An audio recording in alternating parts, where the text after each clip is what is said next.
listening to Guitar Talk with Will Musig. I need my mic. Hello and welcome to Guitar Talk. Tonight we've got a very, very special guest in the studio. And here on Guitar Talk, we're here to introduce you to international musicians as well as national musicians, and Rob's both. So you've done everything overseas and here, and we're looking to hear some great stories from you tonight, Rob.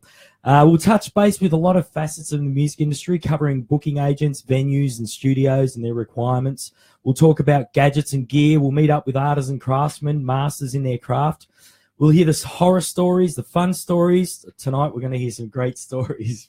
Believe me, Rob's got some stories and a half to tell us about touring with different artists and so on. But tonight, definitely we're going to have a few laughs.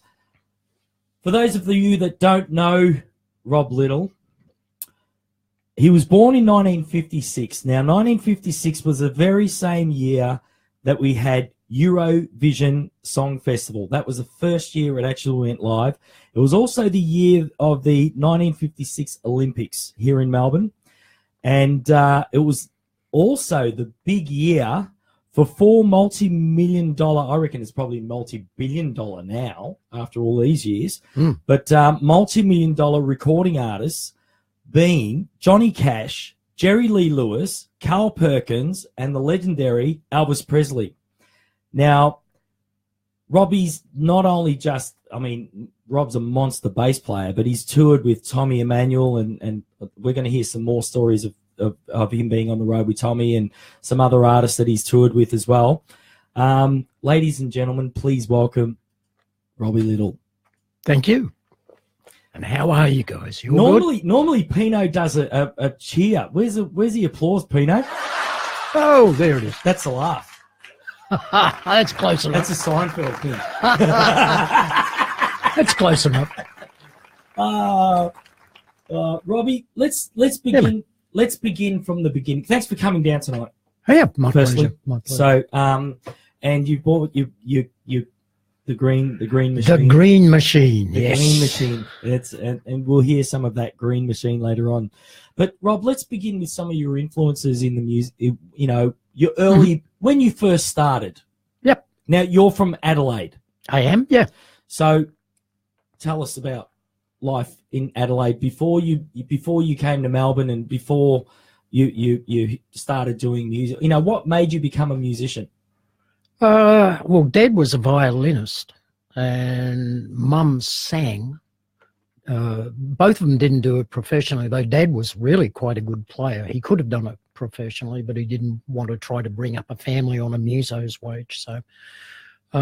So there was always a lot of violin music around the house, and my earliest musical memory was actually my grandmother's chiming clock, which did the Big Ben chimes. You know, dong, dong, dong, and all that, you know, the Big Ben thing.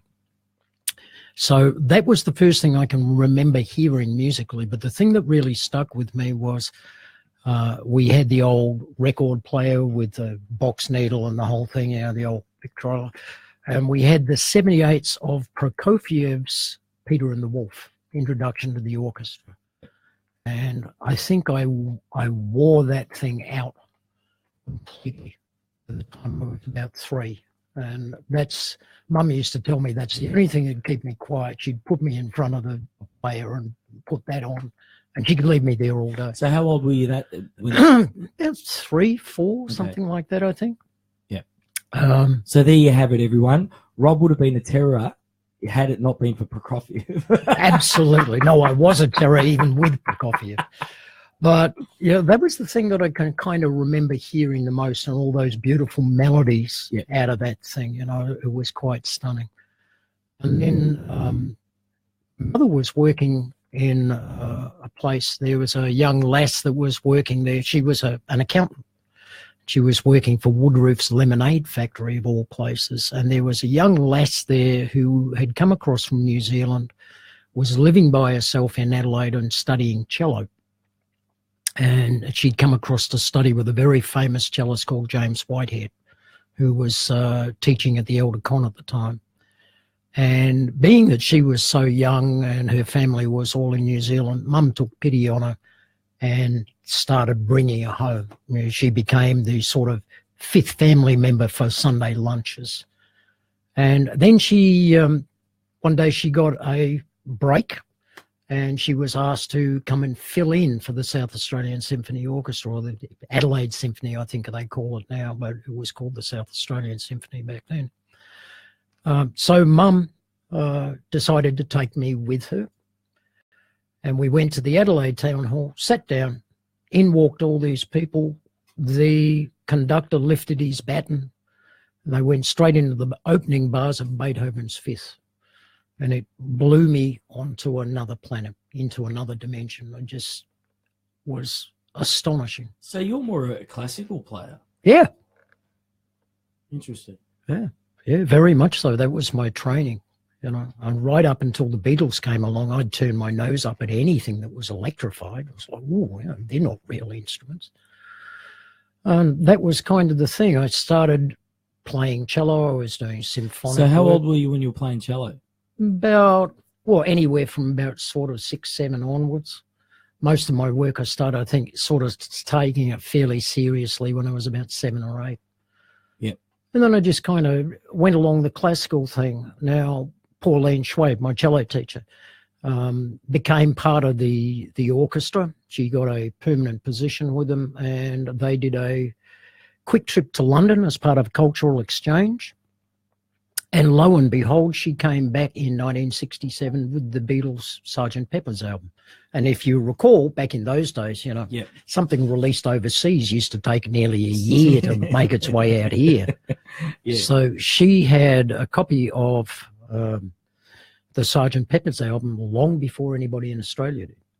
And that was the thing that really turned me on to the electric instrument. And of course, being a cellist, which is a 4-string low frequency counterpoint playing instrument, bass guitar was the obvious one. You know, that makes me wonder, because last week we had Jeremy Alsop on, and his main instrument was cello. Well, piano and cello. Yep. But it's interesting how both of you have played cello, and now you've progressed on to bass, and everybody knows you as a bass player. Yeah. Interesting. But like I say, what is a cello and what does it do? It's a 4-string low-frequency instrument that plays counterpoint. Yeah. Okay, what's a bass guitar? Exactly. It's a 4-string instrument, low-frequency, that plays counterpoint. Yeah. And being that I had the classical training, I could already read bass sheet music and stuff, so it was absolutely logical to step onto the bass guitar, which I did with some help from one of my brother's friends. And I can still remember the one and only bass guitar lesson I ever had. And he sat me down and said, right, do this. And I said, okay. So I picked up his bass and I played that. And I said, oh, yeah. What comes next? He said, you go. And I went, okay, I can do that. And he said, then take it up to the 5 chord, the 4 chord, and then back to the 1 again. I said, oh, yeah, what song's that? He said, oh, I don't know, a couple of million of them. And that was it. And that's where I thought, gee, this bass guitar thing's pretty easy after playing Rimsky-Korsakov and all that sort of stuff. You know? So it was a pretty easy transition. Yeah. And back in those days, I mean, there was kind of really 3 bass lines. There was one that went. There was one that did the. The other one that you ran into all the time was. Yeah, that standard line. Or something along those lines. So, yeah, it was pretty easy jump from classical music into the music of the time. Yeah. And who, like moving into the bass scene, who were some of your early influences? Well, Paul McCartney, obviously. Yeah. I mean, to me, he was the focus of the Beatles. He was the singer and the guy who was playing all those great bass lines. But the other influences that I really took to were the guys that were around at that time. I mean, Andy Fraser from Free was always one of my favorite bass players.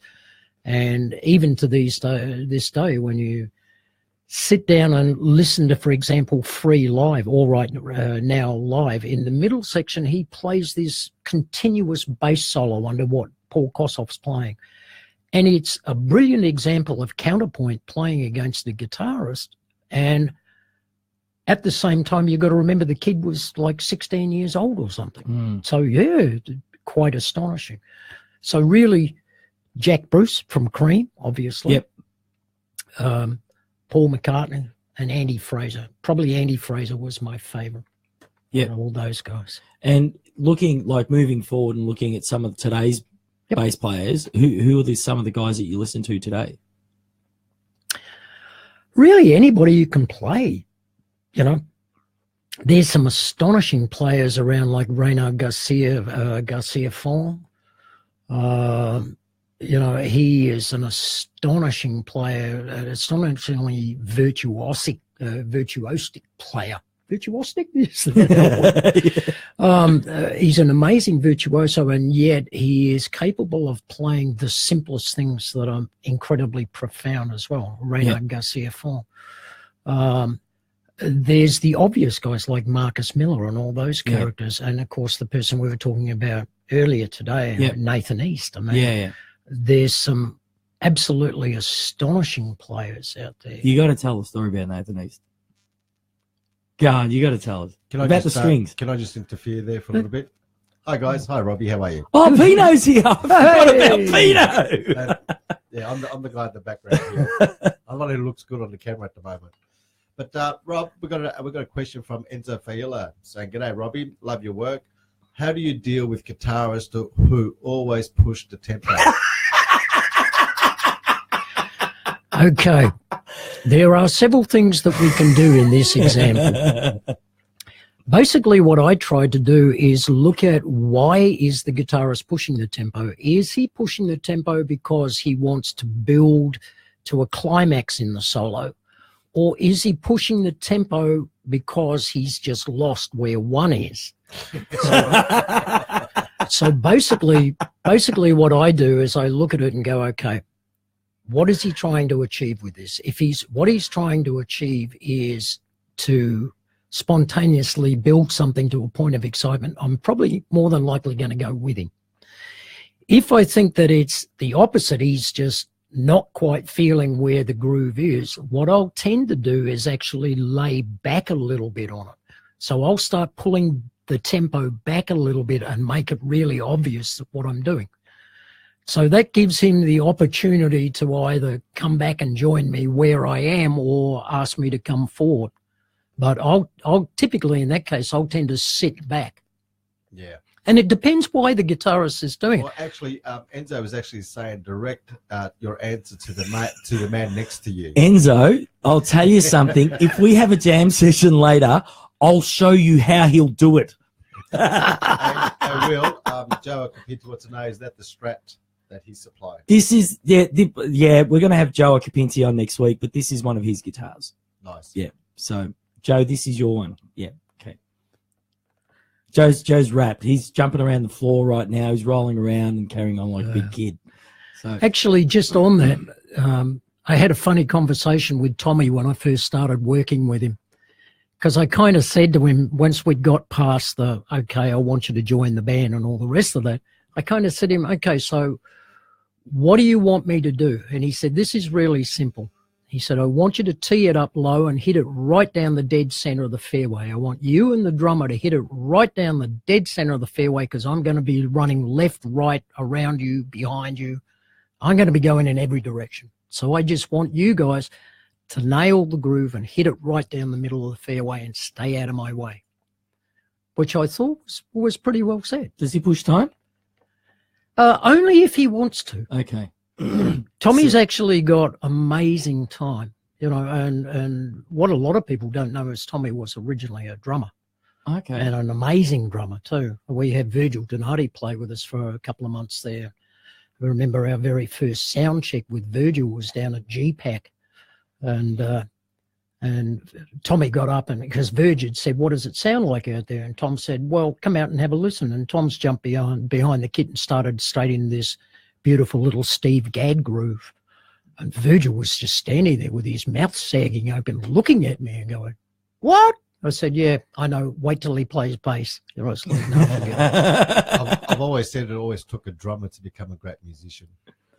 Yeah, I've always actually said there's only two types of musos in the world. There's bass players and people who desperately wish they were bass players.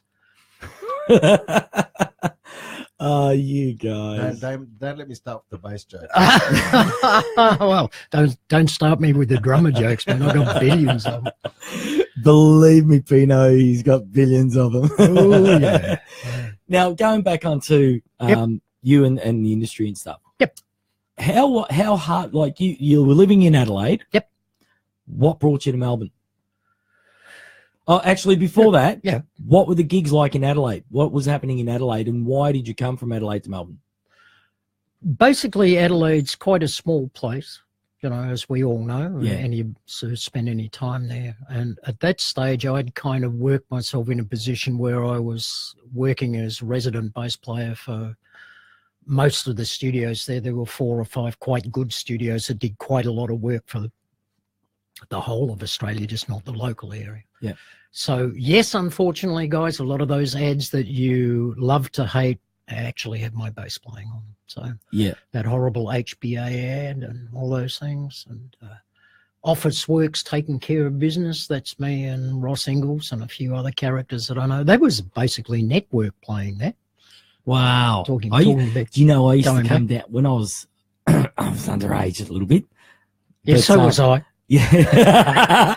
I used to go down and check out Network, and that was the grain store, man. That was a place. That was a great That was little a great gig, that venue. one. Yeah. We're going to talk more about the grain store. All right. Yeah, We'll sure. definitely talk more about the grain store. But so you're in Adelaide. Yep. And you found that you wanted to come to Melbourne because you wanted to open the horizon. Basically, what I wanted to do was keep expanding what I did. And Adelaide's a very, very small sort of, it's a small place.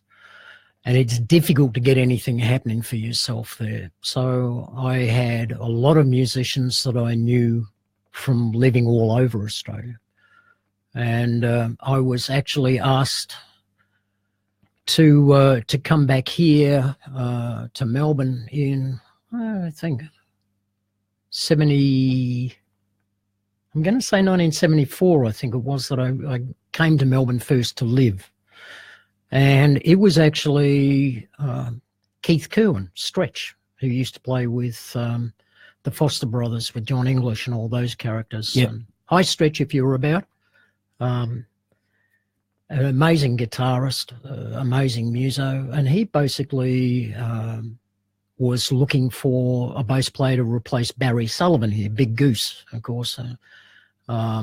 Talking about influences, Barry Sullivan was a huge influence of mine locally, and I was very, very fortunate in the fact that the band that I joined was Sanctuary, which was basically Rene Gayer's backing band, or had been at that time.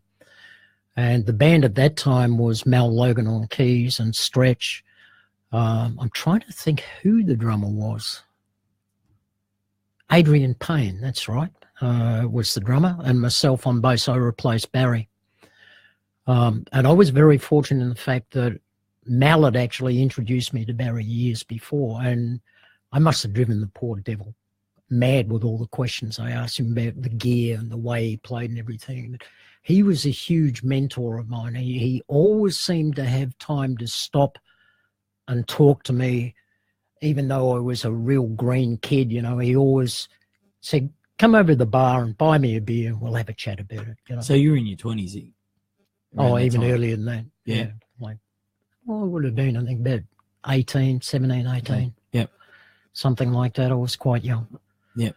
And so, yeah, I kind of came to Melbourne and did all that and was presented kind of at a fairly high level, because obviously people like Mal and those guys were very well connected. And that's kind of where it took off. And then I went back to Adelaide in 76. I left and went back to Adelaide to study double bass. And then I was given the opportunity to return to Melbourne. Peter Couples was looking for a bass player to replace Mike Clark. Really. And so that ended up being how I came back. I got a call saying, I'm putting together this band. Do you want to come and be part of it? So I flew over to do an audition and kind of went, wow, yeah, hell yeah, of course. It was an absolutely shocking band to play, and you had Virgil Donati on drums, David Hirschfelder on keyboard. Bunch of hacks. Ross Ingalls, who to me, Ross is really, he's Australia's answer to Larry Carlton. Yeah. Incredibly tasteful player. And of course he had Peter on vocals. And when the band first started, we had Linda Cable and Penny Dyer on vocals as well as part of the vocal lineup. But yeah, it was one hell of a band. So I just said, okay, that's it. I'm moving back to Melbourne. And I was fortunate enough too, because of the amount of respect Peter had in the industry, that pretty much I moved back here and walked straight into the studios, and I was introduced to all the producers that I need to know, and they started hiring me for work, and the whole thing just took off. So this time I've been here since 1980. So I've lived longer now in Melbourne than I've lived anywhere else in the rest of my life, even where I come from in Adelaide. Yeah, I've been here 38 years. So wow. And Melbourne's been fabulous to me. And they still haven't kicked you out. They're still looking for my address to kick me out. Okay. You know, once they find it, of course, I'm in big trouble. I'll probably have to move to Tasmania or something. Not that there's anything wrong with that. It's lovely. Hey, Will, I just realised which Rob Little this guy is. Which Rob Little is it? Yeah, when you said network, I just recognise him without the leather pants and the leather pants. Oh, that was your trademark. Yeah. The leather pants. So, do you still wear them? No, but I could actually probably start back into them. I mean, I've lost a lot of weight. I could probably actually get it back into them. Maybe I should pull them out. Hey, what is it they say? Fashion goes in 25-year cycles. So they'd probably be back in round about now. They are back in, Rob. They are. Okay, well, I'll have to pull them out. With the white T-shirt. With the white T-shirt, yeah. Yes, I didn't have any guns to put in it, but hey, never mind. Didn't matter. You look pretty cool, Rob. It was very cool. Now, talking about pants, you were talking about a funny situation that happened with a pair of pants. Oh, with those leather strides, actually. Yes. Yeah. You gotta tell us. You gotta tell us again. That's awesome. This is a cautionary tale for all of us who go on the road and hoe into the food and go, wow, isn't this wonderful? I put on a couple of kilos because we'd been on the road for a little while. And we had 2 shows to do at the Hamer Hall. This is with Tommy Emmanuelle's band, was part of the Festival of Melbourne. We had 2 shows to do. One was a matinee show in the afternoon to a whole bunch of school kids, which actually included my daughter and her school and some of her friends. And then an evening show for the adults later. But I'd actually made the mistake of dashing out of home without taking the belt for the leather jeans. And I thought, no, I'll be right. I'll just pop them on. Away I go. Now, we had a tune that we used to start the show with at that stage called Trailing the Invisible Man, which is it's a fairly rocky, sort of fairly heavy, riffy, bluesy sort of thing. But it started with a big hit, one big thump from the whole band, and then Tom would bring in this little guitar phrase, right? Now, I used to, as part of the sort of act, part of the show, I used to throw my left leg up in a big sort of gesture. And I've done that this time, and the top button of the pants has gone, and of course down goes the zip, and they're lined in satin, so they just started sliding straight down my hips. I had a moment's panic, and the only thing I could think of doing was opening my legs wide enough that they wouldn't slide down. Okay, and I sort of put one foot up on the wedge so I looked like I was striking a really heavy sort of rock pose. And a few people sort of commented on it or noticed it at least. And we got into the song, and I shuffled around, still keeping my legs wide open like that. And I'm looking back at Kevin Murphy, the drummer who was sitting behind me. Kevin's looking at me very puzzled. What are you doing? What are you doing? And then when he finally realized what was actually going on, he started laughing. I thought he was going to drop his drumsticks. He was choking with laughter. I thought, oh, here we go. We're in trouble in the first song, you know. But we managed to make our way through it, and I kind of turned my back in between that and the next song and sort of did things up again. But then, of course, once I'd left the stage, we did about 3 songs, and then Tommy went into this little solo thing that he used to do. So I dashed straight out of the back and grabbed myself a roll of gaffer and made a belt out of gaff that tied me up. And then what would we do without gaffer? Gaffer taped myself in around the waist as well, so they weren't going to go anywhere. But yes, I nearly ended up strideless in front of a whole lot of school kids, which I don't think would have been a real good look. And certainly not for my daughter. She never would have heard the end of it. We're going to take a commercial now. So when we come back, we're going to talk more about Tommy Emmanuelle. Yeah, sure. Come and join Australia's award-winning singing and music school, Vocal Arts Studios, to further your music education. With private lessons in singing, guitar, drums, bass, piano and songwriting, as well as a chance to join a band class, vocal ensemble and be part of overseas performance trips, workshops and recording. Vocal Arts Studios is the only music school in Australia with international partnerships and a global network to help you on your musical journey. From beginners to professionals, all ages and styles, children to adults. Follow us on social media at Vocal Arts Studios. Visit the website vocalartsstudios.com and phone us today 03 994 8066. So here you were doing all the gigs with Peter Couples and stuff. Mm-hmm. So Peter Couples was basically the main band that you were playing with at the time. That's the band I came back to Melbourne to join. Yep. Yeah. And that was the sort of springboard for me, I guess, for whatever happened after that. Yeah. Yeah. Yeah. So Tommy Emmanuelle. Yeah. How'd you get that gig? How did that come about? All right. Back in the day when John Farnham was switching over from being a cabaret artist to the re-emerging rock artist, do you remember Uncovered? There was a John Farnham album that very few people know before Whispering Jack. It was called Uncovered. And it was basically Little River Band with John Farnham on vocals and a bunch of songs that Graham Goebel wrote. Yep. And there were some very good songs on it. And it was a great little album. Now, his musical director at the time was Tommy Emmanuelle. Okay. And I was playing at a place called the Genesis 2 nightclub, which was downstairs on North Terrace in Adelaide. And I was part of the house band. And one of the acts that we backed while I was there was John.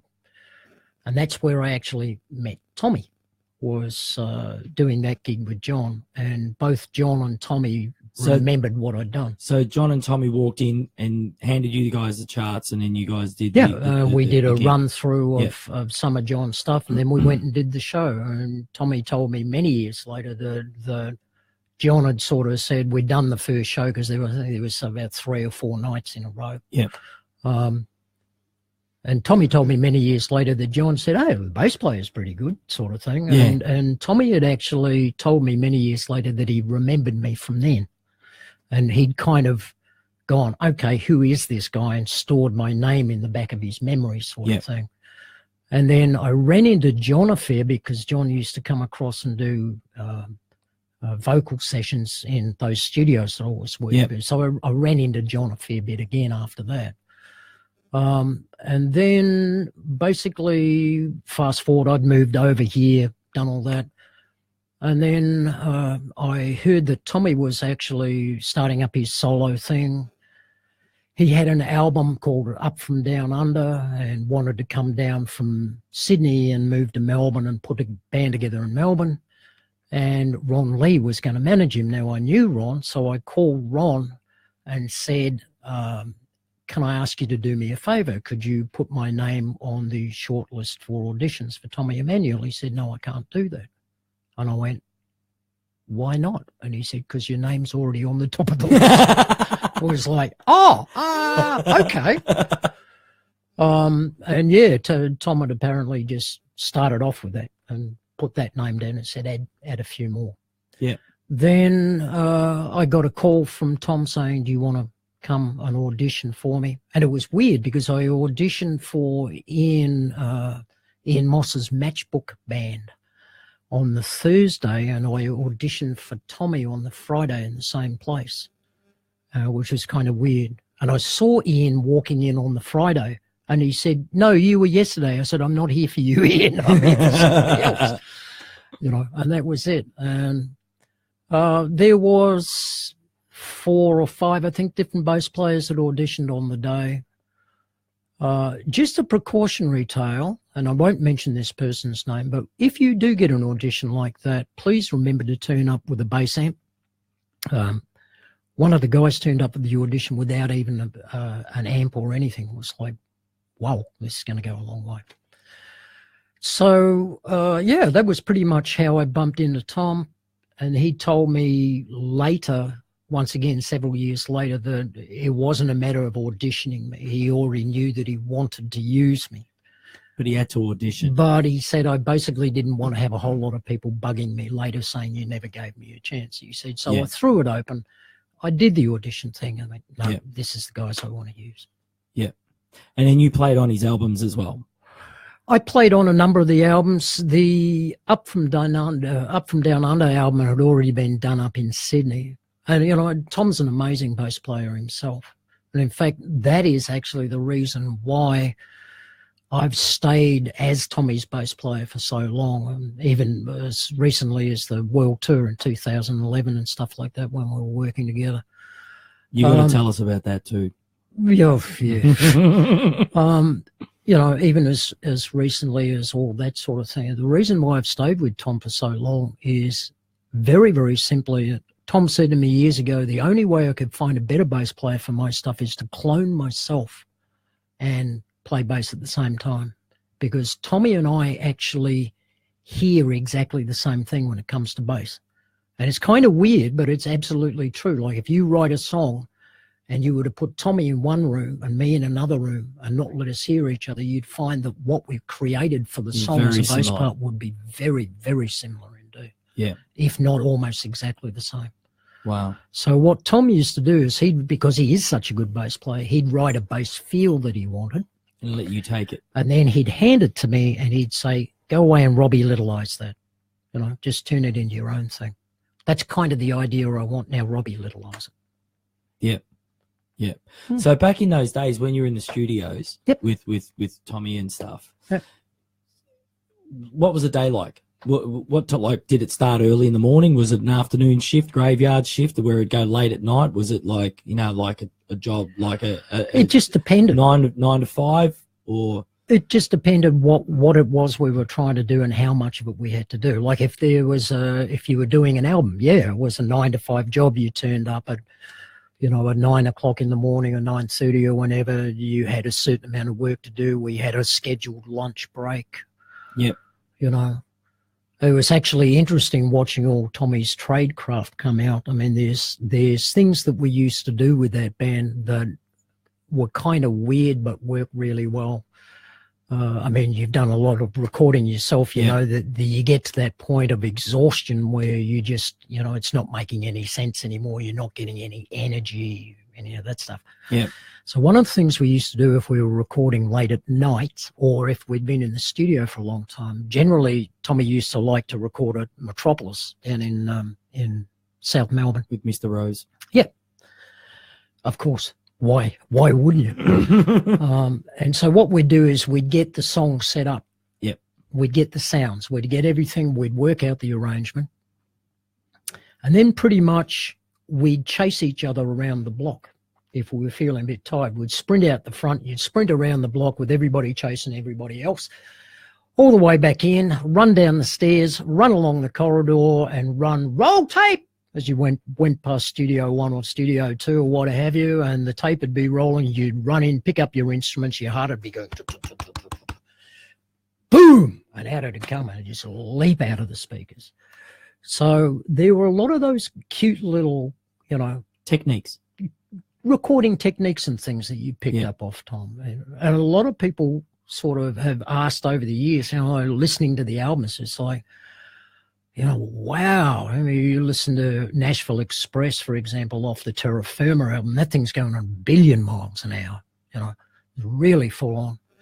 And people always used to say, what sort of drugs do you do in the studio? I used to say, we get right into it, man. We do coffee and chocolate. That's what we do. Now, I remember, this is going back quite some time now, a few months. I remember you telling me about when you were playing at the races and you were playing with the symphony orchestra. Oh, yes. And you're playing and there was a silent bit.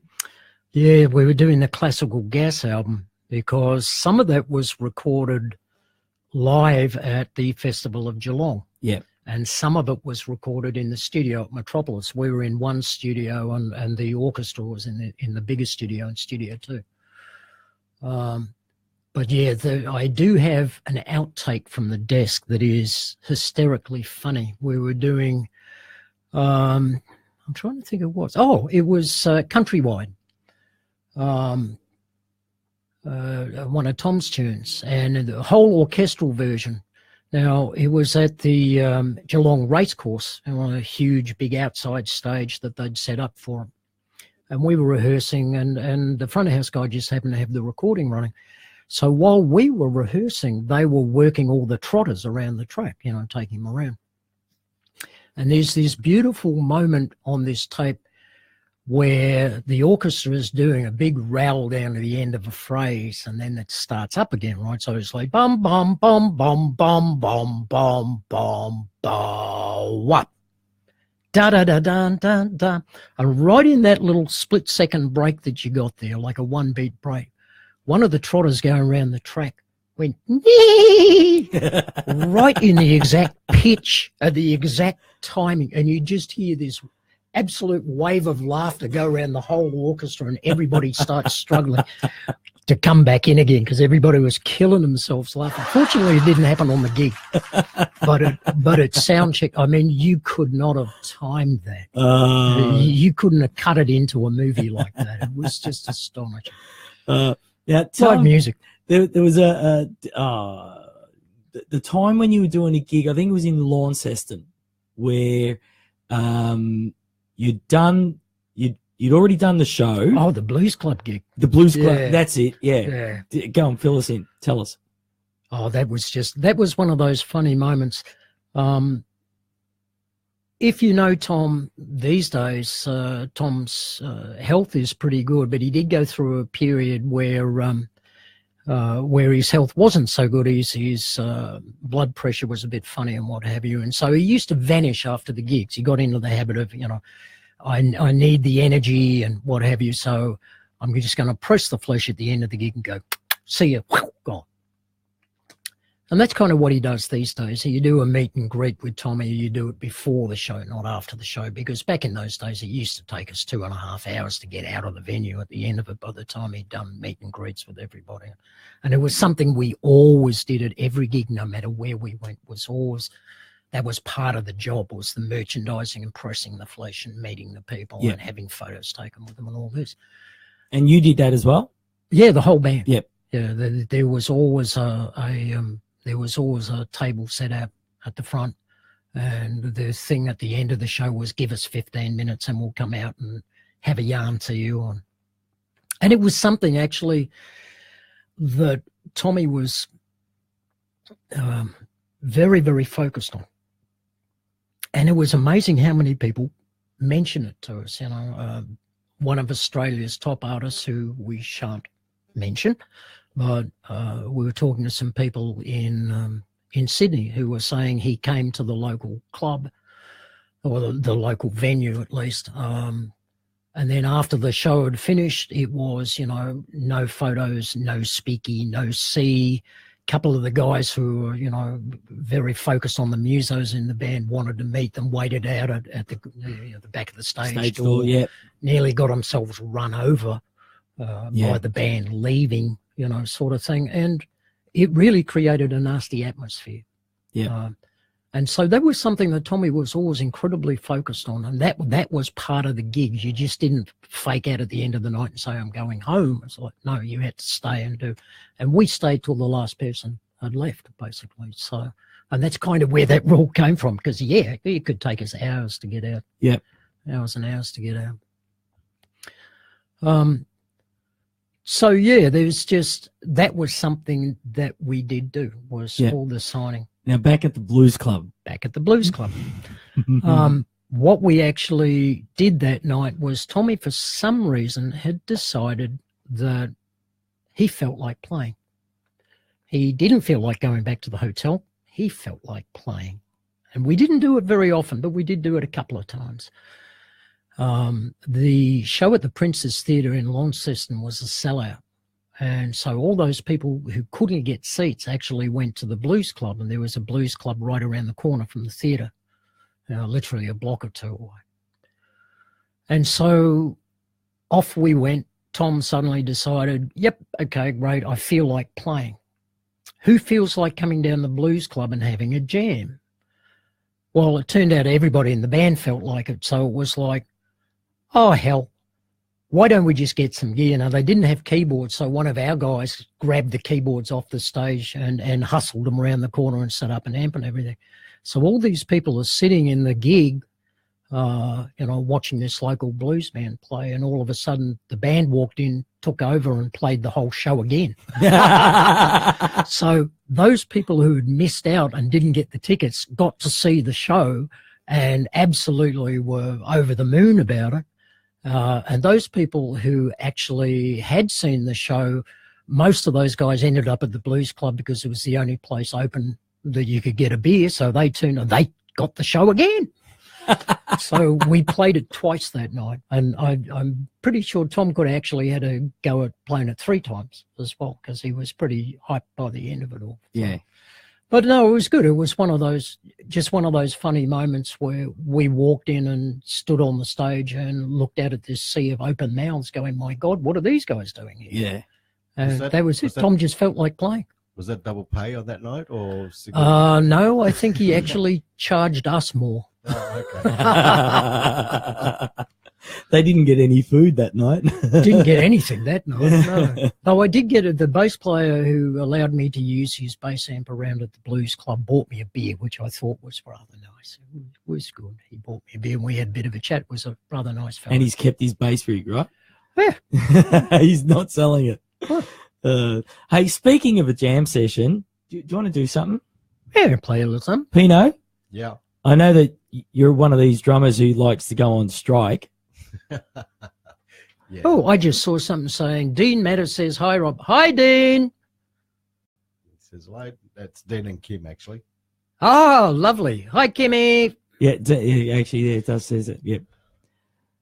Okay, so we're going to have a jam? Yeah, we'll have a jam session. You want to have a jam? Why not? Just Yeah. give me 2 Dean's an amazing local drummer. He's a phenomenal drummer. I used to do a lot of work with him with Jeff Atchison. Yep. And various people. Wow. Because you're still doing some gigs with Jeff, aren't you? Yeah. No, I haven't done a gig with Jeffy for quite a while. Okay. Yeah. All right, cool. All right, we're going to have a jam. Let's do a jam. All right, give me 2 seconds, guys. I've got to get these mics set up. But, Okay. We should be there.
in the beginning. I had no drums in I my had cans. I had to take the cans off too.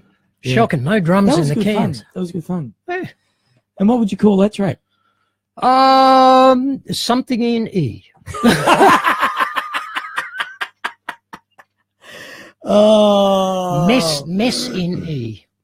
Now let's talk about Well, the grain store days, oh God, yeah. because those were the days of like these up and coming musicians that are the young guys today. They don't. I mean, I was discussing this with Jerry Pantazis and Jeremy Allsop and even Phil Tercio was there. Mhm.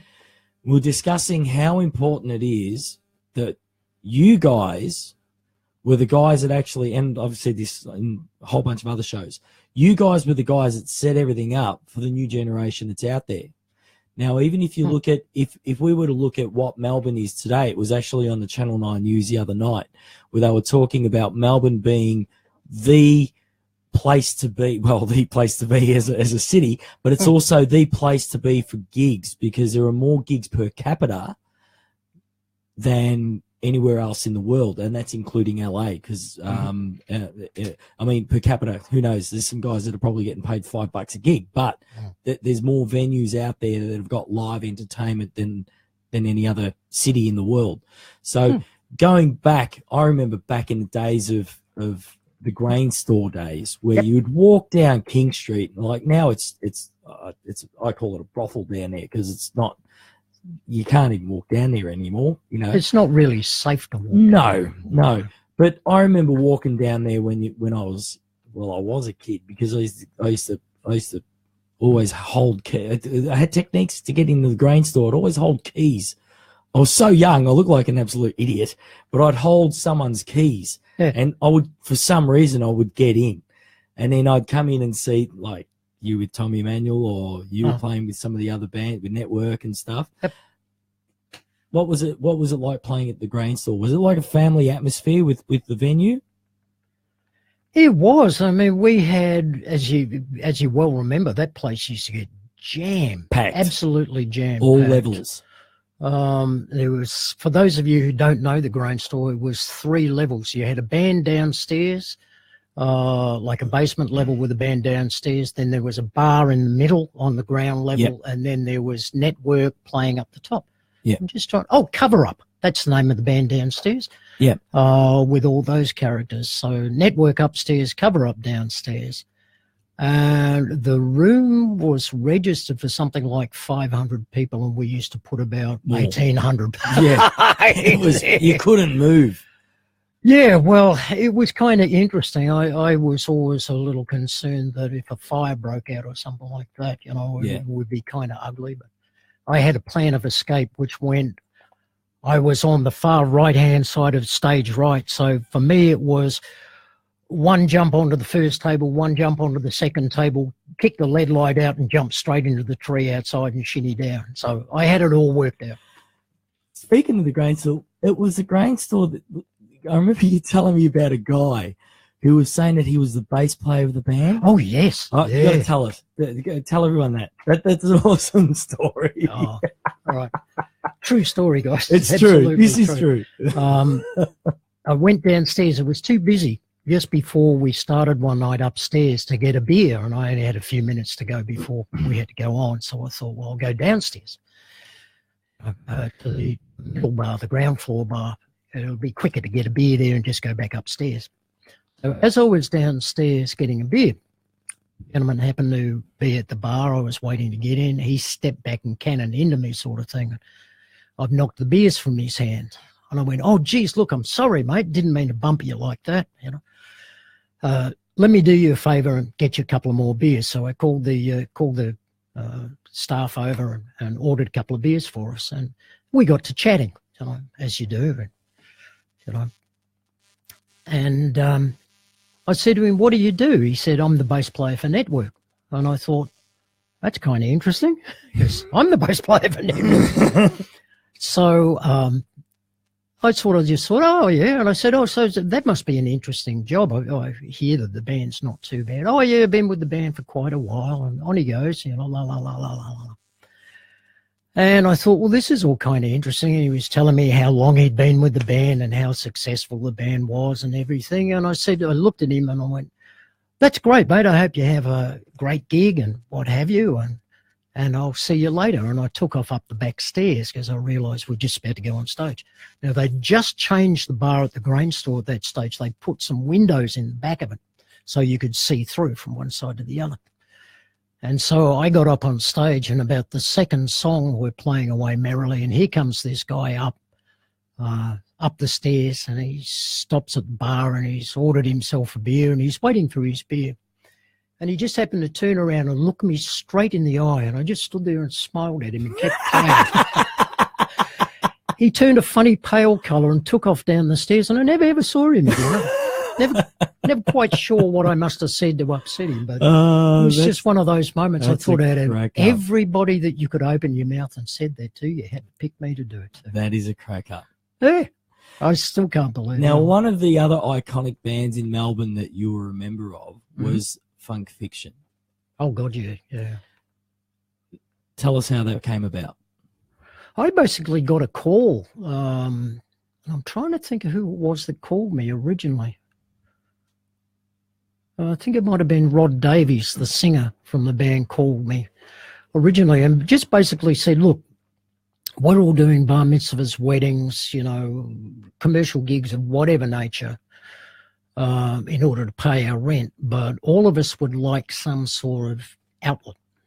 So that's what we did. We created a band in which the principal thought was never to actually play anywhere. It was going to be a band that basically sat in a rehearsal room, and it was a Tuesday night thing where we could get together with some other musicians of like bent and play great music that didn't have to conform to what anybody was doing back then. And so basically Funk Fiction was a band for us. Yep. Just for the musos in the band. And I was told right up front, the band's not working anywhere ever. Yep. That's not the idea. The idea is, so we've got something of ours that we want to do. It's like, okay, great. This is the payment for all the gigs that we have to do. Yep. And it just was a band that became terrifically successful. We were rehearsing one night, and a gentleman had come down to have a look at a band in the room next to us. I'm trying to think of the name of the Irish pub that used to be up there on King Street. Anyway, he asked us to come and play one night. He didn't like the band that he was looking at, but he heard our band and said, would you like to come and play one night? We kind of looked at each other and thought, well, we've never done the full production thing. It'd be nice to hear the band with a, full mic'd up and, full production, the whole works. So we'd agreed we'd do one gig. That was it, just one gig. And it became a little bit of an urban legend sort of thing. It was, definitely. It still is. Became a little bit of an urban legend. And the funniest thing was, the following morning after we'd done this killer gig and blown all these people away, the drummer left. And then the keyboard player found out his wife had been posted up to, she worked for Customs, and she got posted up to Queensland. So the drummer and the keyboard player left the following morning. And so it was, okay, well, we're not going to have a band unless we do some fairly serious work. So that was when I gave Kevin Murphy a call and said, Yep. Kev, do you want to come and be part of it? Because Kevin and I have been working together as a rhythm section for lots of years. And do you want to be the drummer? And then we ended up getting Robin Payne in playing keyboard as well. And that was one of those. Two awesome musos. Well, it was kind of a weird one, because I don't know whether the band would have been quite so successful if it had been, okay, you can go out next Wednesday and see them. Because it was like, suddenly there's this great band, but you can't see them anywhere. and it became, or it just built somehow or other, you know. Yeah. And there was no thing. Facebook in those days. No, it was all just word of mouth. You know, I was at this gig the other night. You've got to see this band. And then, of course, we vanished. Yeah. Which would be a kiss of death for some bands, but for us wasn't. It was actually, it sort of somehow just reinforced the mystique of the whole thing. And then eventually we played a couple of venues that just didn't work. And John from the Evelyn approached us through Will, one of the guys that we knew. And he basically approached us and said, look, you know, I want to do something different with the Evelyn. I like to put on bands that are different to what everybody else is doing. When Funk Fiction reared its ugly head, everybody was sort of around play that funky music, White Boy and stuff like that. So we just kind of said to him, we don't want to do that type of thing in order to get a job. And he basically said, look, let's look at it this way. We'll give you 3 Tuesday nights and see what happens. I won't tell you how to run a band or what music to play. You don't tell me how to run my pub. We'll get on just great. So okay, great. 3.5 years later, we went to him and said, we want to stop doing gigs on a Tuesday night. And he went, no, you can't do that. You know? He told me years later that the Tuesday night actually paid for his whole week. It was, wow. It was like, that's how big the Tuesday night got. Yeah. And we were in a band it was a 10-piece band, and we were actually, you know, earning some serious cash off the door, just off the door. Yeah, you know. Yeah, I know he looked at the door takings at one stage and went bugger, because he said, "You take the door, I'll take the bar," and it was like, "Oh bugger." I wish I hadn't said that. Yeah, I remember turning up to some of those gigs, Rob, and they were amazing. And I also remember Simon Hosford singing Fantasy from Earth, Wind and Fire. Oh, yes. Yeah. No, Simon was in that 2011 tour band, actually, with Tom. Actually, we did a Funk Fiction gig at the casino. And I took my daughter along. She was too young to go to the gig, but I took my older daughter, Catherine, along to sound check. And as we were driving away, I think she was about 7 or something at the time, or 8 or something. And I said, which part did you like the most? She said, I loved it when that man sung like a woman. That's what she was talking about, was Simon singing the ending of Fantasy. And if you're watching this, Simon, I used to love watching you sing that, man. I don't know how the hell you ever got up that high. I didn't even know he knew how to sing until I heard that song. Well, that was the amazing thing about that band. You had a bunch of really good singers in the band, not only good players, but you had a bunch of really good vocalists. Kevin on drums. Kevin didn't muck around on the drums either. No. Nope. Yeah. No, it was a pretty full-on gig, that one. We had was also a band in which there weren't many substitutions. I had to substitute 1 or 2 nights. I had a gentleman called Nick Sinclair fill in for me a couple of nights, who's an amazing bass player. G'day, Nicky, if you're about listening. He's an amazing bass player, and he made a terrific fist of the Funk Fiction stuff. And also, there were young guys like Carlo Parisi. First time I ever met Carlo, Carlo came down and filled in on that gig. Now, that's not what you call an easy gig. No. Any stretch of the imagination. Carlo's a monster on it. And Carlo nailed it. Yeah. Nailed it and screwed it and glued it and put clamps on it. Yeah. He did an amazing job. I actually introduced him to Jeff Atchison, and he worked with Jeff's band for a little bit there. I remember Mel Logan was playing with Jeff, and Mel turned to me, because this is the first gig that Carlo had done with him. Mel turned to me and he said, fascinates me. And I said, what's that? He said, where do you keep coming up with these bloody young drummers from? He said, this kid's amazing. I said, yeah, I know. Yes, it's an astonishing drummer. And he was just somebody who'd come into the Funk Fiction thing and just walked in and played it brilliantly. Sliced and diced it. Sliced and diced it. Yeah, man, he did an unbelievable job of that gig. So we're going to play a track that you've written. Oh, yeah. So what's the track called? This one's called Ovidia's Lament. This is still not quite finished. This is a work in progress at the moment. And this version that we've got here is it's a bit longer than the current edit that I'm working on. It's about 2 minutes longer than the current edit of it. So what's got to be done with this is the bass part I want to play, but I played it on keyboard because that was done just after I had the accident, and so I was off playing the electric bass for a little bit. So this is myself on keyboard and creation, bass, all those things. The sax player is Greg Clarkson. Lovely Greg. Lovely Greg, yes. I love Greg. Who doesn't love Greg? Everybody loves Greg. Yeah. And he's an astonishing player. And I just sent him this track. Basically, I Dropboxed him the track and said, see if you can come up with something. And he came up with this part. He's done it on a couple of my things now, where he's come up with a part that is just completely left of center, but absolutely beautiful. Yeah. Yeah. So that's the one. And So this he's is called Ovidia's Lament.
There you go. That was amazing. That's great. It's a bit out there, but you know, it came together quite nicely. I've got to get Jerry to do drums on it and everything yet. So Yeah. Don't mention Jerry. Don't mention. It's a very sore topic in this place. All right, I won't mention. I won't mention that person. Don't mention the name. I know. Won't mention that person I just mentioned. Because someone invites him on his show, but he sort of said that he couldn't come because he's doing my show instead. Mind you, he's a drummer. All right. Yeah. Yeah. I see. So I've hooked up Jerry and Jack. Oh, yeah. Together. Actually, I'm reuniting the family. Yeah. Rob, That'll be some. this is the quick story of it. Monday night I did my drum show and we had Jerry. Yeah, keep laughing, Will. We had Jerry rang in to say good day and all that. I said, "Oh, cool, Jerry. You know, if you're big, you know, let's hook up, get you on the Drum Talk show." Yeah, one night. He goes, "I'd love to, but I can't because I've actually got a gig on the guitar show." So, see, I've signed him over already. Look out! Here come the contractual disputes. Oh no! Look, it's all in fun, you know. It's all in fun. So, yeah. Now you're working at GH.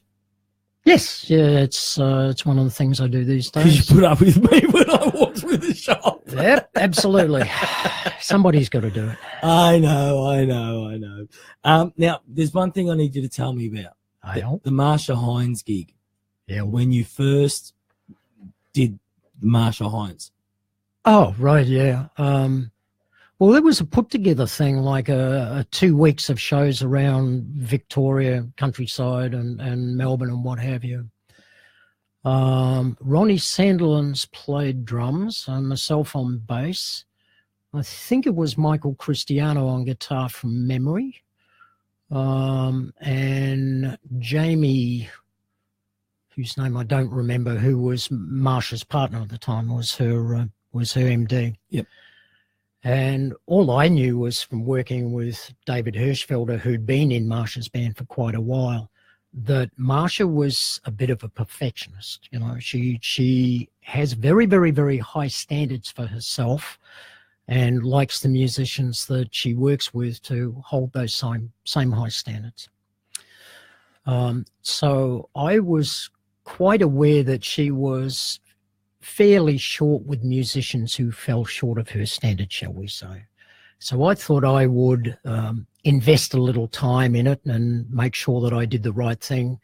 I got hold of the charts a couple of weeks beforehand to woodshed them. Not that there was anything so difficult to read in it, but I just wanted to be able to get all the musicality out of it as well and provide her with a good, solid foundation to work on.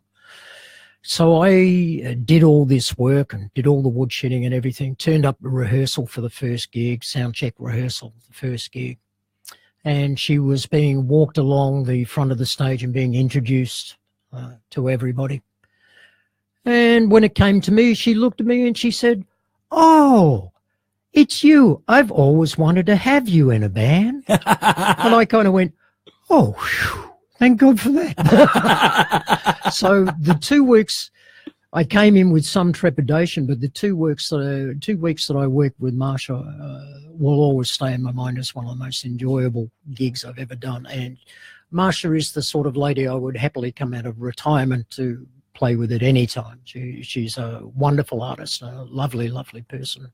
We had a load of fun. Yeah. And I told you about the jumping jack flash thing. That was quite fun. Yeah, you got to tell everyone about jumping jack. Oh, it was just somebody in one of the first gigs yelled out for jumping jack flash. Her version of it, which is quite involved, was written by or arranged for her by Jackie Wazowski, who's, I don't know if you know Jackie, is an astonishing bass player and singer, musician, just a freak. And so it was quite an involved arrangement, and somebody had yelled out for it, and I said to Marsha at the end of the show, we could learn it, you know. I didn't think she'd take it any further than that, but she turned up the next day with a cassette of it. So we were playing in, I think it was Bendigo the following day. And I remember ending up sitting in the car park at the pub, learning it on the cassette player in the car and writing a chart and then handing it to the guitarist and then being handed to the drummer. We all wrote charts for this thing. And Marsha had to go off and do some radio or what have you to promote the gig. And she just looked at Jamie and said, well, here you go. You run the guys through it. And if you think we can do it, then we'll throw it into the show. It's like, okay, sure. Well, we got to that part of the show where she turned around, she just looked at Jamie and she said, do you think we can do Jumpin' Jack Flash? And Jamie just gave her the big double thumbs up and, yep. So we started into it. And we got to the final last big chord, blah, and she just spun around with this huge smile on her face and said, I am impressed. That's what she said. I am impressed. That's awesome. And we kept doing it for the rest of the run and the rest of the week sort of thing after that. But you can still remember doing that, sitting in there with my bass pressed to my ear and writing a chart on my knee, you know, rolling the cassette backwards and forwards in the car. For people who don't know what a cassette is, that's one of those things that you'd put in a dinosaur and you'd play the cassette so many times that it'd get stuck inside the machine and you pull it out and there's all this tape coming out. It'd end up chewing It was one of those things you put a HB pencil in and you rewind it. Yeah, that's the one. Yeah. Oh, it was a very, very lo-fi form of music reproduction. Yeah, those were the days. So that was good fun. What does the future bring for you, Rob? For me, all right, lots more writing. It's one of the things that I'm focusing on doing a little bit of this year. Mm-hmm.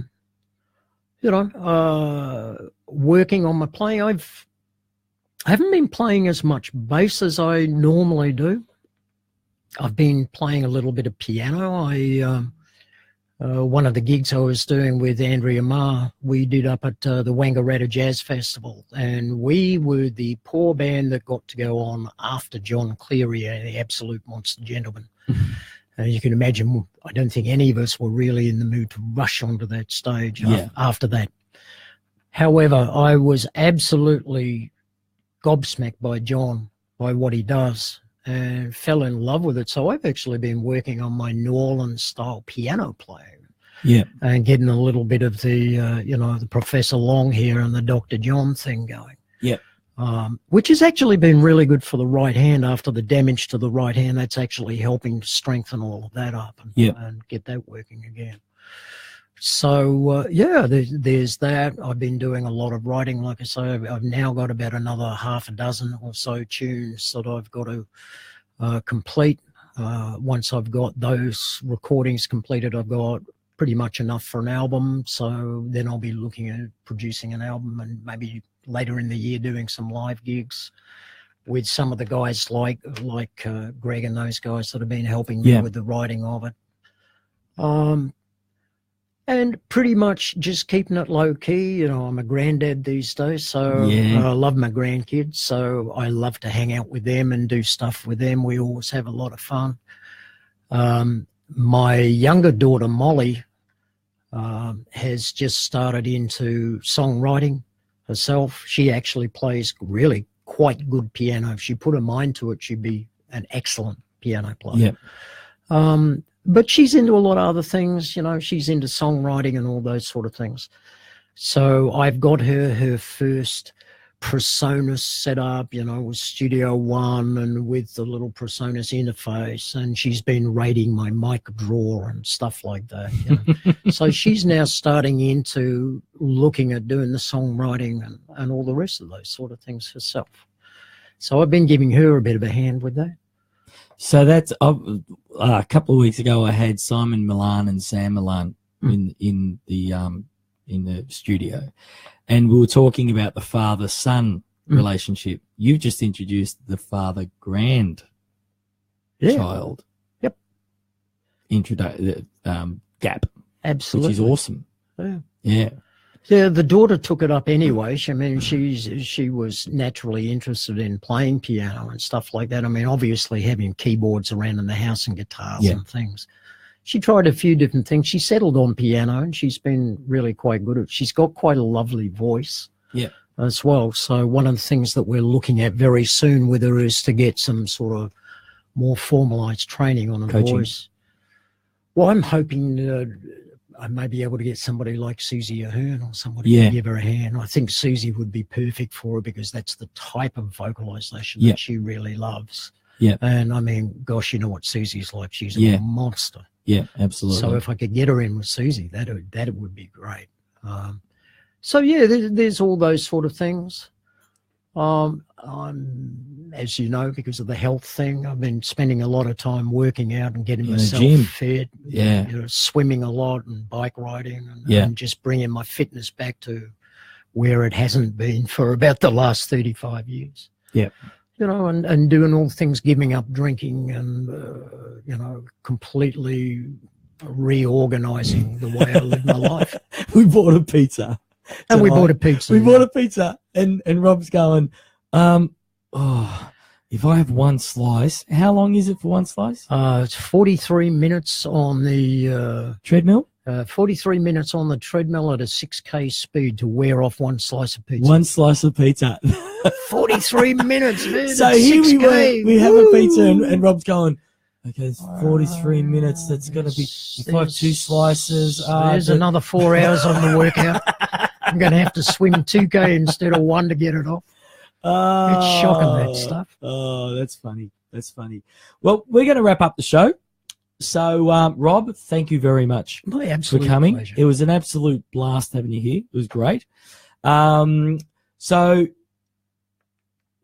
I'll just run through what's happening in the week for those of you who are tuned in for the first time. On Monday nights, we have Pino Bertolini. That's the clown that's hiding in the corner over there. That's the one who can mute your mic. Yes, he can mute my mic. I'm going to get that little hat. Anyway, Pino's on with Drum Talk at 8 p.m. on Monday nights on the Muso channel. Tuesday night, which we had the premiere show last night, we have Vocal Arts Studios with On the Mic at 8 p.m. And that's Liz and a whole bunch of other teachers and students from the school. Wednesday nights at 7 p.m. we have Andrew Hewitt with Can Do Radio. Now, some of you may have heard the show, that particular show, before we go to air.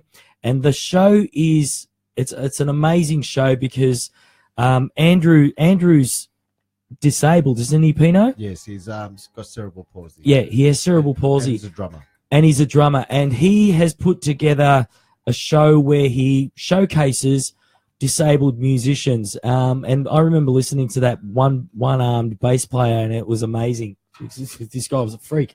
One arm, you know. And then on Wednesday nights again, we have at 8 o'clock with myself. And next week, I have Joe Occupinti with the return of Joey Amenta. And Joey Amenta, we're going to be introducing a little segment for Joey Amenta. It's called Joey Amenta's Escapades.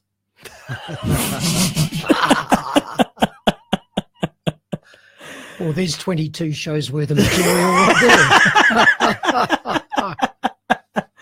So basically, yeah, so we're going to have fun next week. So now, as you all know, I'm really big on promoting new talent and so on. Now, this particular song that was sent in, we've got the whole album, which we're going to put on the playlist as well. He's a guitarist from Italy. His name is Lelio Padovani, and he's a composer and guitar player from Parma. Now, Parma, normally in Italian, you roll the R with a R like that. Mm-hmm. But in Parma, they've got a French influence. So they say Parma instead. And I hope I pronounced that correctly. They don't roll their R's. They don't roll the R's. They eat the R's like the French do. Yes. Welcome to English Talk. Anyway, he produces music shorts and indie movies and his own releases, instrumental music for that. And he began playing music in his early teens, beginning with bass and another drummer. Before choosing the guitar as a main instrument, at least he saw the light. Pino. He saw the light. Is he a great drummer? Great guitarist? Mate, listen to the track, and I think you're going to be shocked. Guitarist because he was a drummer. Now, some of his early instrumental tracks have been reviewed by Guitar World magazine in Mike Varney's Hometown Heroes column, and his formative years were spent between music and engineering schools, and his first instrumental CD dates back to 2002. Lelio Padovani is currently the director of a music school, L'Accademia in Parma, in Italy, and works as a freelance translator for music books and also as a session musician. The track that we're going to play is called Time Traveler, and it's basically a trip through time and space with a guitar, and it's the theme song to his album. So here we have Lelio Padovani, and we're going to play this out for the end of the show. And until next week, thank you and good night.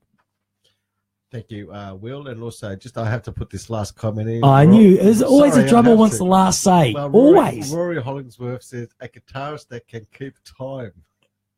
Get it? Is a drummer. Thanks, Rory. Thanks. Yeah. Hey, by the way, we've got to talk to Jerry about my timing and Enzo on what we did with the jam session.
Talk with Will Musig.